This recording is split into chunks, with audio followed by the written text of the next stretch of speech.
आरेवाडीच्या बिरोबाची यात्रा अतिशय उत्साहात आणि आनंदाच्या वातावरणामध्ये सुरू आहे आणि या यात्रेसंदर्भातली माहिती देण्यासाठी आता आपल्या सोबत आहेत माननीय श्री रामचंद्र पाटील साहेब आणि त्यांच्याकडून या यात्रेसंदर्भातली आपण सविस्तर अशी माहिती घेणार आहोत. काय या यात्रेची कहाणी आहे ते जरा सविस्तर सांगा. यात्रा का भरवली जाते, केव्हा भरवली जाते, काय त्या पाठीमागचा इतिहास आहे? एक आमचा धनगर समाज हा मेंढपाळ समाज आहे आणि पिढ्यान पिढ्या रागाव माळे प्रत्येक जिल्ह्यात प्रत्येक महाराष्ट्रभर फिरत असतोय. मग एकत्र येण्याचं ठिकाण कुठलं तर हे बिरोबाचं मंदिर आणि हे बिरोबाच्या मंदिराच्या आसपास जे बिरोबा देवस्थानसाठी आहे ते 318 एकर इथं शासनाची जमीन आहे आणि एकत्र यायसाठी तर महाराष्ट्रात एवढं मोठं कुठलंही ठिकाण नाही. म्हणून बिरोबाच्या पायाशी नतमस्तक होण्यासाठी आमचा धनगर समाज पहिल्यांदा धनगर येत होता. आता सध्याच्या काळात जर बघितलं तर 18 पगड समाज कुठलाही जातीभेद न मानता मग त्यात मेडियन असेल, स्त्रीक असेल, ख्रिश्चन असेल, तर इतर मराठा समाज असेल, भिक्षी समाज असेल, घाणी समाज असेल, सर्व समाज आज बिरोबाच्या पायाशी नतमस्तक होतोय. आणि बिरोबाच्या पायाशी नतमस्तक होण्याचं कारण बिरोबाचं मंदिर हे पुरातन काळातलं इसवी सन पूर्व मंदिर आहे, तो अलीकडलं मंदिर नाही. आणि हे बिरोबा हा नवसाला पावणारा देव आहे आणि बिरोबा बरोबरच विठ्ठल आणि गोपाना ह्या 2 देवांच्याही इथं मूर्ती आहेत आणि त्यालाच पूर्वीच्या काळी ब्रह्मा विष्णू महेश असं म्हणलं जायचं. आणि ह्या मूर्ती कुठल्याही प्रतिष्ठापना न करता त्या मूर्तीवर टाकीचा घाव न घालता त्या वारंवार ओपन झालेल्या स्वयंभू मूर्ती आहेत. म्हणून बिरोबाला हे जागृत देवस्थान समजलं जात आहे आणि बिरोबा हा लेकीच्या भाकला पावणारा देव आहे. मूळ देवस्थान बघितलं तर डोंगरावर बिरोबा होता. डोंगरावरनं इथं आरेवाडीचं जे मैदान आहे तर बिरोबा वन म्हणून आहे. ते वन देवाला एक योग्य वाटलं की वनाच्या ठिकाणी आपण जावं, तिथं तपश्चर्या करावी आणि त्या तपश्चर्यातनं वारोळातनं मूर्तीच्या रूपानं ओपन झालेला शंकराचा बिरोबा हा अवतार आहे. त्यामुळं प्रत्येक गोष्टीला भक्ताच्या पाठीशी उभा राहणारा, भक्ताला पावन होणारा अशा पद्धतीचं हे बिरोबाचं देऊळ आहे. बरोबर. आपण म्हणालात की भक्तांच्या आकेला ओढ देणारा आणि संकटामध्ये त्यांच्या पाठीशी उभा राहणारा हा देव आहे. आज बिरोबाची ख्याती संपूर्ण जगभरामध्ये पसरलेली आहे. कोणत्या राज्यातून भाविक भक्त येत असतात त्यांच्या आज तसं बघितलं तर नुसत्या महाराष्ट्रापुरतं किंवा सांगली जिल्ह्यापुरतं बिरोबाचं मंदिर सीमित न राहता आज कर्नाटक असेल, आंध्र प्रदेश असेल, गुजरात असेल, मध्य प्रदेश असेल आणि संपूर्ण महाराष्ट्रात या 5 राज्यातून प्रत्येक समाजाचे भाविक येतात. इथं कुठलाही समाजाचा भेदभाव पाळला जात नाही. 18 पगड समाज जे बहुजन ज्याला म्हणतो आपण समाज, तो समाज आज देवाच्या सेवेसाठी आणि देवाच्या दर्शनासाठी येतोय आणि ह्या दर्शनामागं भक्तांची मोठी आघात शक्ती आहे की जाऊन आपण बिरोबाच्या नतमस्तक होऊन जर आपली एखादी मागणी मागितली, एखादी इच्छा आपण जर देवाच्या पुढं प्रकट केली तर तो देव नवसाला पावतो. म्हणून हा देव आपल्याला प्रत्येक ठिकाणी आपल्या बघितला आज जगाच्या कानाकोपऱ्यात वेबसाईटच्या माध्यमातून असेल, TV चॅनेलच्या माध्यमातून असेल, इलेक्ट्रॉनिक मीडियाच्या माध्यमातून असेल, या बिरोबाची ख्याती या ब्रह्मा विष्णू महेशांची ऑल इंडियाभर पसरलेली आहे. महाराष्ट्राचं आराध्य दैवत म्हणून बिरोबा ओळखला जातो. महाराष्ट्राचं आराध्य दैवत का म्हटलं जातं बिरोबाला? कारण इतर देवाचा कसा आहे, प्रत्येक समाजाचे सीमित देव आहे, ठराविक व्याख्या आहे. पण बिरोबा हा 18 पगड समाजाचा देव आहे आणि संपूर्ण महाराष्ट्रातला असं राज्य नाही, महाराष्ट्रातला असा तालुका नाही की असा जिल्हा नाही की बिरोबाच्या इतर नतमस्तक होण्यासाठी येत नाही. आणि इतर देवांचं वैशिष्ट्य बघितलं तर त्या जिल्ह्यापुरतं किंवा त्या तालुक्यापुरतं मर्यादित आहे. आणि तसं बघितलं विठ्ठल बिरदेवानंतर किंवा या पंढरपूरच्या विठ्ठलानंतर जर सगळ्यात मोठी यात्रा कुठली भरत असेल तर ही आरेवाडी कवठेमंकाळ तालुक्यातील सांगली जिल्ह्यातील बिरोबा देवाची यात्रा भरते. म्हणून ह्या यात्रेला एक वेगळं ऐतिहासिक महत्त्व आहे आणि एक पौराणिक महत्त्व आहे. म्हणून ही यात्रा वेगळ्या पद्धतीनं गणली जाते. तीर्थस्थळांचा विचार केला असता आरेवाडीला दक्षिण काशी म्हणून ओळखलं जातं का? कारण पश्चिम महाराष्ट्रात जर सगळ्यात मोठं देवस्थान असेल तर हे आरेवाडीचं बिरोबा देवस्थान आहे. त्याच्यानंतर कोल्हापूरची महालक्ष्मी आहे, त्याच पद्धतीने पंढरपूरचं आहे. पण तिथं कसा आहे, ठराविक वर्ग जातोय.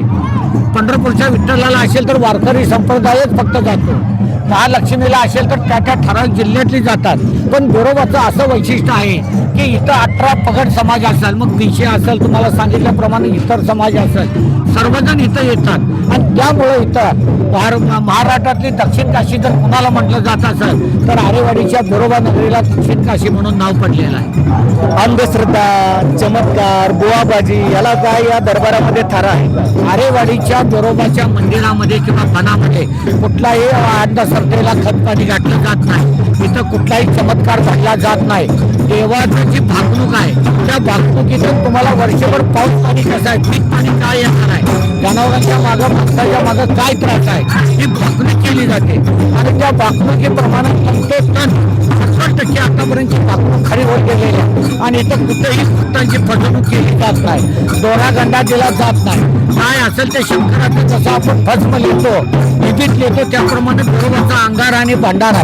त्यामुळे इथं अंधश्रद्धेला खतपाणी घातलं जात नाही, कुठेही देवाच्या नावावर फसवणूक केली जात नाही. परमेश्वराला इथं आज बिरोबाला आणि मायाका देवीला तरवाडाच्या पत्रीचा कौल आहे. त्या कौलातनं भगत आला किंवा एखादी आमची आई बहीण आली तर त्यांना समोर देवाच्या बसून ती काय इच्छा आहे त्यांना हात जोडून देवाला बसायला होतो आणि देवाला त्या पद्धतीनं आम्ही साकडं घालतो. जर उजव्या बाजूनं कौल आला तर आम्ही सांगतो भक्ताचं काम होत आहे, जर डाव्या बाजूनं पत्रीचा कौल आला आम्ही सांगतो तुमच्या कामात थोडा वेळ लागणार आहे आणि ह्या पद्धतीनं चालते. त्यामुळे कुठेही अंधश्रद्धेला किंवा बुवाबाजीला इथं बिरोबाच्या मनात पूर्वीपासूनही नाही थारा आणि इथून पुढे ह्या गोष्टीला अजिबात थारा मिळणार नाही. बिरुदेव हा विज्ञानवादी होता असं या ठिकाणी पाटील साहेबांनी आपल्याला सांगितलेलं आहे आणि बिरुदेवाचे पुजारी देखील वैज्ञानिक दृष्टिकोनच बाळगतात.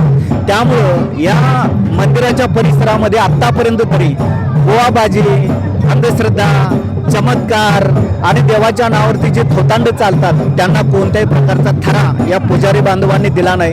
त्यामुळं महाराष्ट्रातल्या जनतेच्या वतीनं त्यांचं मी या ठिकाणी जाहीर अभिनंदन करतोय, त्यांना धन्यवाद देतोय आणि त्यांनी देखील गुरुदेव हे कसे विज्ञानवादी होते, त्यांचे भक्त, त्यांचे पुजारी, त्यांचे अनुयायी कसे विज्ञानवादी आहेत हे या ठिकाणी सांगण्याचा प्रयत्न केला आणि त्यांनी चमत्कार, बुवाबाजी, अंधश्रद्धा अशा गोष्टींना या ठिकाणी फेटाळून लावलेलं आहे. या बिरोबा देवाचा जर जीर्णोद्धार करायचं जर काम पहिल्यांदा प्रथम कोणी हातात घेतला असेल तर अहिल्यादेवी नंतर आम्ही ज्या दैवताला मानतो शिवाजीराव शेंडगे बापू, आज आमच्या धनगर समाजाचं आराध्य दैवत मानतोय आम्ही. का तर अहिल्यादेवीने ज्या वेळी भारताभर त्यांनी जसं कार्य केलं, सर्व लोकांना एकत्र केलं समाज न बघता, त्याच पद्धतीनं शेंडगे बापूंनी पहिली मुहूर्तमेढ इथं बिरोबा देवाच्या बांधकामाची केली. त्यांना त्या काळात महाराष्ट्रातील लोकांनी आरेवाडीतील सर्व पुजारी मंडळींनी साथ दिली. त्यावेळी स्वतःच्या पैशातला खर्च घालून बापूंनी सुरुवात केली. त्याच्यानंतर आम्हाला महाकाली सहकारी साखर कारखान्याकडून टनाला 3 रुपये प्रमाणे त्या काळामध्ये आमच्याकडे पैशाची आर्थिक चणचण असताना सुरुवात आम्ही केली होती. 35 लाख रुपयाचा निधी आम्हाला त्या 20 वर्षापूर्वी कैलासवासी नानासाहेब सगळे आणि विजय सगळे यांनी दिला. त्याच्यानंतर आमच्या मतदारसंघाचे भाग्यविधाते माननीय आबा कैलासवासी आबा ज्यावेळी आमच्या मतदारसंघाचं प्रतिनिधित्व आमदार झाले त्यावेळीपासून पूर्ण याच्यामध्ये आबांनी लक्ष घातलं. आबांच्या नंतर रोहित पाटील आहेत, वहिनी आहेत आणि त्याचप्रमाणे आमच्या समाजाचा हिरो किंवा आमच्या समाजाचा हे धाडशी नेता म्हणलं तर पडळकर साहेबांनी इथं देवासाठी जवळजवळ 159 कोटीचा निधी जवळजवळ आपला प्रस्तावित केलेला आहे. तो नियोजन समितीमध्ये त्याची मंजुरी घेतलेली आहे. त्याचप्रमाणे कलेक्टर साहेबांची सही झालेली आहे. थोड्याच दिवसात तो कलेक्टर साहेबाकडनं गृहमंत्री CM साहेबाकडे तो निधी फाईल जाणार आहे आणि त्या फाईलमध्ये एकदा शिखर समितीची बैठक झाली तर तो 159 कोटी जर निधी आमच्या देवस्थानपाशी आला तर न भूतो न भविष्यात अशी कामं होणार आहेत. त्यामुळे भक्तांना उन्हात थांबायचं किंवा शटर हाऊसची, पाण्याची, जेवणाची, राहण्याची कुठलीही अडचण येणार नाही. त्यासाठी पडळकर साहेबांनी सुद्धा आतापर्यंत आमच्या बिरोबा देवासाठी भरपूर योगदान दिलेलं आहे आणि त्याच पद्धतीनं बिरोबाने त्यांच्या पाठीशी एवढी मोठी शक्ती उभा केल्या म्हणून आज महाराष्ट्रभर असं वाद फिरले आणि प्रत्येक कधी स्वतःच्या जीवाची तमा न बाळगता कुठली शिकायची न घेता महाराष्ट्रभर फिरणारे पडळकर साहेब आहेत. त्यांनी सुद्धा देवासाठी एक महत्त्वाचा प्रश्न, यात्रेच्या निमित्तानं मंदिरामध्ये इथे जे विविध मंदिर आहेत त्यामध्ये कोणकोणते आध्यात्मिक आणि धार्मिक कार्यक्रम आयोजित करण्यात आलेले आहेत, जसा पालखी सोहळा महत्त्वाचा आहे तसे वेगवेगळे. जर तसं बघितलं तर ह्या गुढीपाडव्यापासून उशिरापर्यंत वेगवेगळे आध्यात्मिक धार्मिक कार्यक्रम तसं बघितलं तर गुढीपाडव्यापासून इथं यात्रेला मुख्य सुरुवात होते. गुढीपाडव्याला बिरोबा देवाच्या देवळात आम्ही सर्व पुजारी मंडळ भक्तगण एकत्र जमून देवाचं वर्षाचं पंचांग काय आहे, शनी गुरु काय आहे हे बघून देवाच्या दारात लिंब खाल्ला जातो. लिंब खाऊन आम्ही वर्षाच्या गुढीपाडव्याला घेतो. त्या लिंब खाण्यामागचे कारण की हा जो 18 पगड समाज आहे आमचा, जो बाळोमाळ करतोय त्या ह्या लिंबाच्या आणि गुळाच्या ताकदीतनं त्यांना वर्षभर मेंढराच्या मागं जनावराच्या मागं करायची एक ऊर्जा मिळावी. आणि लिंब हे अँटिबायोटिक्स आहे. तसा जर वैज्ञानिक पद्धतीने विचार केला तर जो लिंबाचा ढाळा रोज एक जण खातो किंवा पाला खातो त्याची बॉडी अगदी सशक्त पद्धतीने बनली जाते. म्हणून ही दैवी शक्ती त्या लिंबामध्ये, म्हणून आम्ही गुढीपाडव्याची सुरुवात लिंब आणि खोबरं खाऊन तिथनं आम्ही देवाच्या दारातनं करतो. त्याचप्रमाणे दररोज सकाळपारी पहाटे 3 वाजता तिथनं आरेवाडीचे जे पुजारी आहेत, जे गादीला आहे, त्यांनी अनवानी इथनं 2 किलोमीटर नागझरी म्हणून आहे, त्या नागझरीमध्ये देवाच्या शीतळासाठी स्नानासाठी पाणी आणावं लागतंय. पायात चप्पल घालून चालत नाही. एकदा तिथं जाऊन गार पाण्यानं आंघोळ करायची आणि डोईला बिरोबाच्या नावाचं चांग भलं बोलून डोईला घडा लावायचा आणि तो घडा देवळात आणून इथं उतरायचा. सर्व देवाला इथं बिरोबाचं मंदिर आहे, सुराबाचं मंदिर आहे, मायाका देवीचं मंदिर आहे, महादेवाचं मंदिर आहे, हनुमान मंदिर आहे, बिरोबाचं मंदिर आहे, कामादेवीचं मंदिर आहे, डोंगरच्या बिरोबाचं आहे, आमच्या 4 पुजाऱ्यांची दुःखी आहे, रायापाचं आहे. त्या सर्वांना पटपटीत व्हायच्या अगोदर सर्व लोक देवांना स्नान घालत त्यांना पूर्ण पोशाख दागिनं चढवून मग आरतीला सुरुवात करावी लागते. तो पुजारी गादीवर बसलेला त्यांना आरती घेत असताना डाव्या हातातच आरती घ्यायची आहे. किमान हे पूर्ण फिरून यायसाठी आरती कमीत अर्धा तास लागतो. तर डाव्या हातानं सर्व देवांना जाऊन चाल भलं बोलून देवाची आरती करून परत देवळाची, त्याच पद्धतीने संध्याकाळी सुद्धा सूर्यास्त झाल्या बिरोबाची परत आरती करावी लागते बरोबर सूर्यास्ताला. त्याच्यानंतर संध्याकाळी 9 वाजता देवाच्या अंगावरचे सर्व दागिने वस्त्र उतरवून देवाला 1 तास मोर पिसानं पूर्ण वारं घालायचं, देवाला शांत करायचं आहे आणि त्याच्यानंतर त्या पूजा करणाऱ्या गादीवाल्यानं जेवण करायचं आहे, देवाला शांत करून करायचं आहे. हे विधी उन्हाळा असो पावसाळा असो पुजाऱ्याच्या घरात काही घडलेला असो 24 वर्षातल्या 365 दिवसात एकही दिवस याच्यात फरक करून किंवा खंड करून चालत नाही. ही शंकराची पूजा एकदम कडक आहे. दिसते एवढी देवाची पूजा सोपी नाही. म्हणून देवाच्या अंगी एवढं मोठं दैवत आहे, म्हणून तो नवसाला पावतो. यात्रेच्या निमित्तानं काय वेगळं म्हणजे पालखी सोहळा असतोय, काय सांगा? पालखी सोहळा म्हणजे मायाक्का देवी आणि बिरोबा देवाचं हे दोघं बहिणी भावाचं नातं आहे. मायाक्का देवीचं आणि बिरोबाचं संध्याकाळी 11:30 नंतर मुख्य देवळातून मायाक्का देवीची आणि बिरोबाची पालखी निघते. जशी आरती फिरते त्या पद्धतीनं पूर्ण पालखी रात्रभर येऊन तिथं आमचे गजनृत्य आहे, जे वाल्गी मंडळ आहे ते रात्रभर तिथं ढोल आणि गजाचा कार्यक्रम करून हे एक प्रकारचं जागरण आहे. नवरात्र उत्सवमध्ये जसं जागरण केलं जातं तसं गुढीपाडव्याच्या वेळी 7 दिवस हे जागरण केलं जातं आणि पहाटेच्या वेळी ही आरती देवळात आणली जाते. असे दररोज ही पालखी केली जाते. त्या पद्धतीने हे पालखीचा सोहळा 7 दिवस इथं मनात चालतो गुढीपाडव्याला. अतिशय चांगली गोष्ट आहे. एक पाटील साहेब, तुम्ही विज्ञानवादी आहात, वैज्ञानिक दृष्टिकोन तुमच्याकडे आहे. एक शेवटचा प्रश्न तुम्हाला विचारतो जो सगळ्यांना पडलं, हे अंगात येणं काय आहे, अंगात काय येते ते सांगा. एक असं आहे, आता आपण जर तसं बघितलं तर ज्यांना दैवी शक्ती प्राप्त झालेली आहे किंवा ज्यांनी देवाचं व्यवस्थित पूजन केलं जात आहे किंवा त्याची जी काही पालणूक आहे देवाच्या सेवेतलं जे केलं जातं त्यांच्याच फक्त अंगात येत आहे. सध्याच्या काळात जर बघितलं तर एकाचं बघून एक असं प्रमाण वाढायला लागलेलं आहे. याच्यातून बरेच वेळा देवाची बदनामी सुद्धा होत्या. एक घरातल्याला त्रास देण्याच्या उद्देशानं असो किंवा काही मोठेपणानं असो, पण खरं बघितलं तर ज्याच्या अंगात दैवी शक्ती आहे, जो त्या देवाचं व्यवस्थित पायात चप्पल घालत नाही, मृत्युकाच्या घरचं खात नाहीत किंवा देवाची 2 टाइम पूजा केली जाते किंवा ज्या पद्धतीनं मांसाहार वर्ज्य असतोय ठराविक दिवस, अशी जी करते त्यांच्याच अंगात दैवी शक्ती येते.